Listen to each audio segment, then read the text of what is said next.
कि जिस आंदोलन को लेकर भाई चंद्रशेखर आजाद तमाम साथी जो यहाँ बैठे हैं या आप सब लोग चल रहे हैं, ये आंदोलन सफल तब होगा तब आपके अंदर न्याय चरित्र स्थापित हो जाएगा। बुरा मत मानिए, मैं जानता हूँ ये बात बुरी है, ये बात मुझे कहनी नहीं चाहिए, क्योंकि आजाद समाज पार्टी का मंच है, उसका राष्ट्रीय अधिवेशन है, उस मंच पर नहीं कहनी चाहिए, मुझे महसूस लग होता है। मैं शर्मिंदा भी हूँ कि हो सकता है इस बात को कहने में कुछ वोट कट जाए, हो सकता है, लेकिन फिर भी आजाद समाज पार्टी के कार्यकर्ताओं में अगर न्याय चरित्र नहीं है तो मुझे महसूस होता है कि ऐसे पार्टी के स्थापित होने का कोई कारण इस देश के अंदर नहीं होना चाहिए, बिल्कुल नहीं होना चाहिए। क्योंकि इतिहास से कहता है कि अगर बहुजन आंदोलन चलाने वाले लोगों में, उनके सामाजिक संगठनों में, उनके राजनीतिक दलों में, जो आज भारत के अंदर असंख्य रूप में, असंख्य हर जिले में 10 मिल जाएंगे, हर जिले में दूसरे जिले में एक नई पार्टी मिल जाएगी, उनके स्थापित नहीं होने का कोई कारण अगर मुझे महसूस होता है तो सिर्फ उनका न्यायिक चरित्र है। भीम आर्मी के लोगों से भी कहना चाहता हूं कि आज जिनको हम पढ़ते हैं, ये देखिए कितने महापुरुष लगे हुए हैं जिनको हम पढ़ते हैं, इन्होंने इतिहास बनाया, अपना सब कुछ खोकर इतिहास बनाया। गौर से सुनिएगा मेरी बात, तमाम ऊपर से नीचे बैठे हुए लोग, क्योंकि जब जब मुझे कोई कार्यकर्ता मिलता है, मुझे कहता है कि साहब मैं 10 साल पुराना हूं, मुझे कहता है मैं 20 साल पुराना हूं, मेरा एहसान है, तो तब कहीं ना कहीं अंदर घुटन महसूस होती है इनको पढ़कर। जब रैदास को पढ़ता हूँ, नानक को पढ़ता हूँ, कबीर को पढ़ता हूँ, जब बुद्ध को पढ़ता हूँ, जब पैरियार को पढ़ता हूँ, तो घुटन महसूस होती है कि वो कार्यकर्ता जिसके महापुरुषों ने संघर्ष निछावर किया हो, वो 2 साल 4 साल 5 साल 10 साल काम करने के बाद ये कहता है कि नहीं मैं ही हूं, मैं ही हूं। मैं तो कहता हूं मतलब बैठे हुए लोगों से भी, तमाम साथियों से, खासतौर से अपनी कमेटी से, जिसको हम राष्ट्रीय कमेटी कहते हैं, मैंने फिर काम नहीं करना चाहिए, शायद बुरी लग जाएगी, उस राष्ट्रीय कमेटी से कहना चाहता हूं भीम आर्मी की, जिसके नाम है 10 बार बुलाए जाते हैं लेकिन वो आवार है, कोई 2 बजे आ रहा है, कोई 1 बजे आ रहा है, कोई 12 बजे आ रहा है। इसलिए कह रहा हूं कि अगर तुमने कार्यक्रम ऑर्गेनाइज किया, तुम इस कार्यक्रम में ऑर्गेनाइजर हो, जिसकी राष्ट्रीय कमेटी लेट आती है, उसका कार्यकर्ता कितने लेट आएगा सोचने का विषय।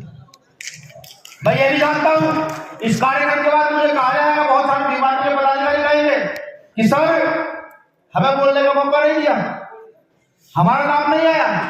मुझे नहीं लगता कि इसका नाम आया हो, सबके नाम लिए गए, सबके नाम लिए गए हैं और सबको कहा गया है किसी भी व्यवस्था को स्थापित करने के लिए, किसी भी आंदोलन को चलाने के लिए न्याय की आवश्यकता होती है। और जो मेरे पास भीम आर्मी की जमीन की जानकारी है या कुछ पार्टी के कार्यकर्ताओं की जमीन की जानकारी है, वो न्याय उचित नहीं है, बिल्कुल न्याय उचित नहीं है। अगर चाहता ही आंदोलन चले तो सबसे पहले अपने अंदर न्याय की व्यवस्था को डालना शुरू कीजिए। बाबा साहब अम्बेडकर की जय कहने से और साथ काशीराम साहब की जयंती मनाने से वो आपके अंदर पैदा नहीं हुई। ये दर्द है मेरे अंदर का जो बाहर आ रहा है, वरना सोचा मैंने भी था कि आज बाबा साहब के संविधान में बोलूंगा, सोचा मैंने भी था कि राजनीति बहुत अच्छी बातें करूंगा, सोचा मैंने भी था कि जब जाऊंगा आप लोगों की तालियां सुनकर एक उत्साह फील करूंगा, लेकिन नहीं। मुझे ये लगता है जिस कारवां को हम लेकर चल पड़े हैं, तेजी से आगे बढ़ रहे हैं, अगर इस कारवां में आने वाले लोग इस कारवां को सही से समझकर आगे ना बढ़ा पाए तो वही यार हमारा होगा, वही होगा जो बाबा साहब अम्बेडकर के जाने के बाद 1956 के बाद यहां अन्य राजनीतिक दलों का हुआ, साहब काशीराम साहब के जाने के बाद अन्य राजनीतिक दलों का हुआ। और मुझे लगता है कि अगर बुद्ध को पढ़ के कि ऐसा नहीं होना चाहिए, ऐसा बिल्कुल नहीं होना। ये व्यवस्था जो पुनः खड़ी हुई है, आज प्रकृति ने चंद्रशेखर आजाद नाम के एक व्यक्ति को आपके अंदर न्याय स्थापित करने के लिए भेजा है। आप कभी उनसे सवाल करिएगा, ये मैं नहीं कहता, नहीं, किसी इत्तेफाक से उनका नंबर लग जाकर मिल जाए तो सवाल कीजिएगा, उसके विषय में सवाल कीजिएगा जो जिसने आज तक कभी आपका साथ न दिया, सवाल कीजिएगा उसके विषय में। और मैं लिख कर देता हूं, मैं लिख कर देता हूं, आपको न्याय जवाब मिलेगा। मैं बताऊं चंद्रशेखर भाई आपको, जब आप यहाँ आए और आपने देखा कि मंच ये है, उससे पहले मैंने भी फोकस कर दिया, लेकिन जैसे ही आपने उस मंच पर न्याय की व्यवस्था स्थापित की, उसी समय मेरे बोलने का जो रुतबा था, जो मुझे बोलना था, वो एक झटके में आपने खत्म कर दिया जो मुझे आज कहना था।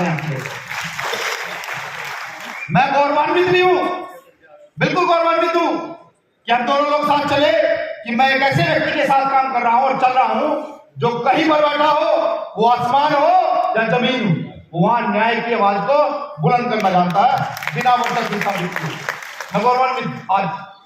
और मुझे महसूस होता है कि आप सबको भी यही करना भी चाहिए, बिल्कुल करना चाहिए, क्योंकि अगर ये नहीं कर पाएंगे तो मुझे ये महसूस होता कि जिस व्यवस्था को महापुरुषों ने चलाया उस व्यवस्था को आगे नहीं बढ़ाया जाए। किसी भी आंदोलन को मजबूती से आगे बढ़ाने के लिए बहुत सारी चीजों की आवश्यकता होती है, बहुत सारे संसाधनों की आवश्यकता होती है, लेकिन भारत का इतिहास ये कहता है कि बहुजन आंदोलन को बढ़ाने के लिए सिर्फ एक चीज की आवश्यकता रही जो मैंने पढ़ा, त्याग और समर्पण।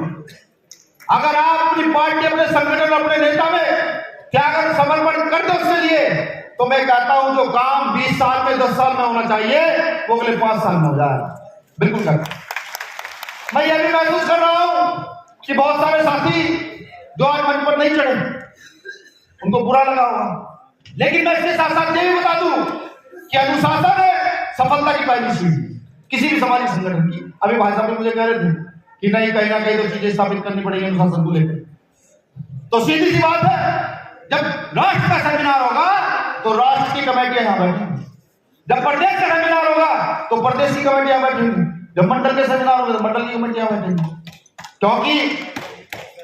क्योंकि सीधी सी एक बात है, एक व्यक्ति मेरा खास है, एक व्यक्ति आगे कमेटी का खास है, वो मंच पर आ जाएगा, लेकिन एक आम पदाधिकारी कार्यकर्ता मंच पर नहीं रहेगा। ये सीख तमाम साथियों के लिए है। हालांकि बहुत अच्छा ऑर्गेनाइज किया गया है आयोजक कमेटी के द्वारा, लेकिन कुछ चीजें जो ओपनली होकर होनी चाहिए, ओपन होकर कहनी चाहिए। हो सकता है कि आपका उसके बाद विरोध हो, लेकिन उस एक सही व्यक्ति की यही पहचान है कि उस विरोध के लिए तैयार रह करके अपनी बातों को स्थापित करने का काम करें। आज सामाजिक कार्यकर्ता के तौर पर मैं देखूं तो भीम आर्मी का जब नाम आता है, मैंने फिर का बराबर मानिएगा, भीम आर्मी का जब नाम आता है तो कहीं ना कहीं हमारे पदाधिकारी कार्यकर्ता सिर्फ आंदोलन कौन सा, कहीं कोई एट्रोसिटी हो गई उस आंदोलन को जो वो सड़क पर खड़े होकर लड़ रहे हैं उस आंदोलन को ही अपने कार्य का पूरा हिस्सा समझ लेते हैं। ऐसा नहीं है, वो आंदोलन का एक छोटा सा पार्ट है, जो चीजें स्थापित करनी है उसका एक छोटा सा पार्ट है, आपके दिखने का छोटा सा पार्ट है। अगर आंदोलन स्थापित करना चाहते हैं, ये समझते हैं कि हर व्यवस्था में आंदोलन स्थापित हो, तो मुझे लगता है कि लाठी डंडे गोलियां तो ये आज से नहीं चल रही, कई हजार साल से चली, बिल्कुल चल रही है। पहले भी बाबा साहब अम्बेडकर चले गए ना नहीं करके, संविधान दिया, अधिकार दिया, शिक्षा दी उन लोगों को शिक्षा दी जिनको कोई बैठने नहीं देता, महिलाओं को शिक्षा दी, जो घर से बाहर नहीं निकल सकती उनको शिक्षा दी, बाबा साहब अम्बेडकर लेकर चले गए।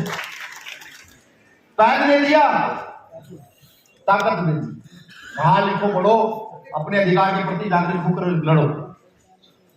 काशीराम साहब आए, उन्होंने बताया कि राज सत्ता का आनंद सुख क्या होता है। सुख से समझिए क्या कि राज सत्ता में होंगे तो एक सिग्नेचर से ना जाने कितनी यूनिवर्सिटी स्थापित कर सकते हो, एक सिग्नेचर से ना जाने कितने फ्री हॉस्पिटल स्थापित कर सकते हो देश के लिए, एक सिग्नेचर से ना जाने कितने बच्चों को विदेश पढ़ाई के लिए स्कॉलरशिप के आधार पर मिल सकते, एक सिग्नेचर से। ये काशीराम साहब ने बताया। वही बाबा साहब अम्बेडकर के पद का सही प्रयोग करना भी सिखाया। लेकिन अब आप सोचिएगा, पढ़े पार्टी को 3 साल हुए, पढ़े कुछ भी हुआ है, भीम आर्मी की 24 से 25 प्रदेशों में अपनी यूनिट है, 25 प्रदेशों में आता है, चाहिए माफी चाहूंगा नए भी समय वाली। भीम आर्मी की अपनी यूनिट है, लगातार पार्टी की यूनिटें खुलती जा रही, और जब भीम आर्मी का नेता चलता है, भीम आर्मी का नेता किसको फोन नहीं करता, ऑटोमेटिकली समाज के लोग निकलते हैं, एक के बाद 2, 2 के बाद 100, 100 के बाद 200, 200 के बाद 500 गाड़ियों के साथ साथ लोग चलते हैं। ये मैं बता इसलिए रहा हूं कि लोकतंत्र के अंदर जिनकी शक्ति इतनी बड़ी हो, जो रैली के माध्यम से देखा जाए तो मुख्यमंत्री प्रधानमंत्री को भी टक्कर दे सकते हो, जो आंदोलन के माध्यम से देखा जाए सड़क पर जब चलते हो तो सिर्फ नाम से उनके लोग घरों से निकल कर आ जाते हैं। तो ऐसी क्या कमी है, कितना बड़ा जनाधार होते हुए, जिसको जोड़ते जोड़ते काशीराम साहब को 25-30 साल लगे, इतना बड़ा जनाधार होते हुए भी हम इन चीजों को उस चीज में कन्वर्ट क्यों नहीं कर पा रहे जिसके साइंस से हम यहाँ पर डिग्री कॉलेज, यहाँ पर हॉस्पिटल और ना जाने क्या क्या सुविधा पैदा कर सकते हैं। ये विचार कीजिए, ये विचार कीजिए। ये नेता की कमी नहीं होती, ये कमी किसी की होती है, क्योंकि पिछले अधिवेशन में मैंने कार्यकर्ताओं को बहुत सुन लिया। मैंने कहा था कार्यकर्ता लीड होते हैं, अभी भी कह रहा हूं लीड होते हैं। अगर आंदोलन पिछड़ता है, किसी भी आंदोलन को लीजिए, तो वो पिछड़ता है कार्यकर्ता की बदौलत। माफ कीजिएगा, मुझे पता बुरी बात, किस लिए ये भी समझिए। मैंने जो न्याय चरित्र की बात की है ना, आप में से कुछ बैठे लोग जिन्हें मैं जहां से सही तरीके से देख पा रहा हूं, वो मेरी बात को बखूबी समझ रहे हो किस लिए बिछड़ता। और नेता कमजोर पड़ता है तो कार्यकर्ता की बदौलत। नेता को अगर मजबूत रखना है तो अपना न्याय चरित्र स्थापित कीजिए और नेता के साथ कंधे से कंधा मिलाकर खड़े रहिए। और नेता की नीतियों को, कि नेता की, हमारे नेता की नीति क्या है, हमारे नेता ने क्या कहा, उन नीतियों को जाइए जाकर गांव घर घर बताना शुरू कीजिए। छोड़िए जाति धर्म कौन क्या है। और मैं कहना चाहता हूं चंद्रशेखर भाई को भी, पिछले अरसे से मैं जो चीज देख रहा हूं देश के अंदर, जहां आपके ऊपर बहुजन समाज की एक बड़ी जिम्मेदारी है, मुझे महसूस होने लगा है कि कहीं ना कहीं आप पर इस देश की जिम्मेदारी भी आपके कंधों पर आन पड़ी।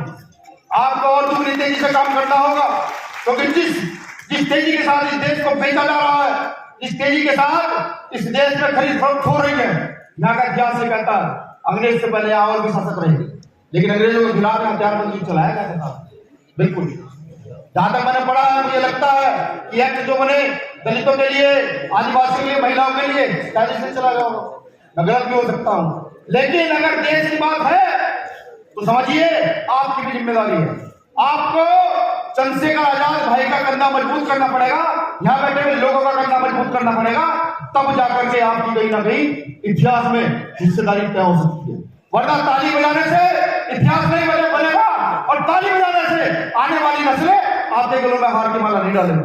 हाँ, संघर्ष अगर करोगे, संघर्ष से खड़े हो जाओगे और संघर्ष के लिए लड़ते हुए मर जाओगे, तो जैसे महापुरुष आज जिनको हम सम्मान से देख रहे हैं, किसी को राष्ट्र लेवल पर देखा जाएगा और किसी को गांव के लेवल पर देखा जाएगा। तो मुझे पूरी उम्मीद है, मैंने समय में रहते अपनी बातों को खत्म किया, बाकी का समय भाई चंद्रशेखर आजाद जी का है। मैं 3 नारे दूंगा आपको, हर बार जय भारत बोलना है, और जय भारत चीख कर बोलना है। उनको बताना है जिन्होंने राम राम के बदले जय श्री राम करके हत्या शुरू कर दी, जो बात में कहते हैं हमारे अधिकार छिन गए, जिन्होंने गाना बनाया जो राम को लाए थे उनको लाएंगे, जिन्होंने इस गाने को देख लिया जो राम को भगवान कहते हैं, उनको ये समझ में नहीं आया कि एक व्यक्ति ये गाना जो राम को लाए थे हम उनको लाएंगे। हम गुरु रैदास को मानते हैं, बुद्ध को मानते हैं। कभी नहीं कहते कि जो बुद्ध को लाए हम उनको लाएंगे, क्योंकि बुद्ध की नीति से तो हम लोग आए। मैं उनको बताना चाहता हूँ, तो जय भारत को घोषणा होना चाहिए, उनको पता लगे। जय भीम, जय भीम, जय मंडल, जय मंडल, जय जोहार, जय जोहार, जय जोहार, जय भीम, जय मंडल, जय जोहार, जय श्री राम। धन्यवाद।